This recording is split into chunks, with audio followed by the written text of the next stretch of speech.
Après les Vénitiens, l'île fut occupée par les Turcs jusqu'au début du XXe siècle. L'accès n'est possible que par bateau au départ de Plaka, petit village proche d'Elunda. Surnommée l'île d'où on ne revient jamais, elle fut, à partir de 1903, le refuge de lépreux en provenance de toute la Grèce.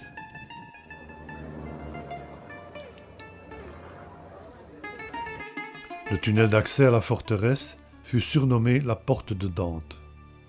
Cette porte et ce tunnel étaient la première vision de l'endroit où ils entendraient la mort. Privés de citoyenneté et rayés des registres de naissance, les lépreux qu'on amenait ici n'avaient plus de contact avec le reste du monde, sauf avec le bateau qui apportait le ravitaillement, souvent vendu à des prix excessifs. Ils étaient livrés à eux-mêmes dans l'espace qui leur était réservé et étaient seuls responsables de leur propre vie. L'île en compta jusqu'à 400.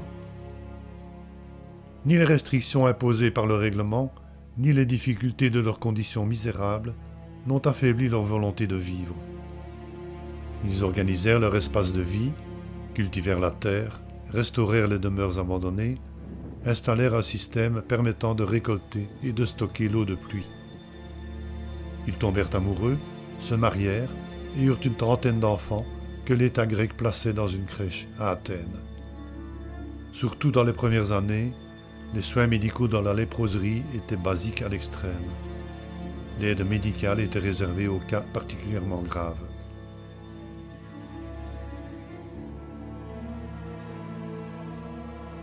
L'État allouait une aide mensuelle à chaque patient, ce qui leur permettait d'acheter les fournitures élémentaires. En 1957, un nouveau médicament pour traiter la maladie fut mis sur le marché. Peu après, le gouvernement décida de fermer la léproserie, qui était la dernière en Europe.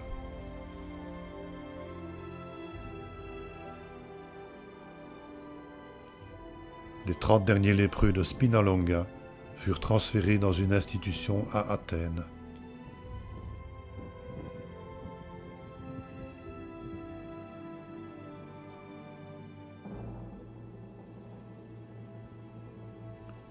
Aujourd'hui, le site se visite comme une curiosité et un sanctuaire.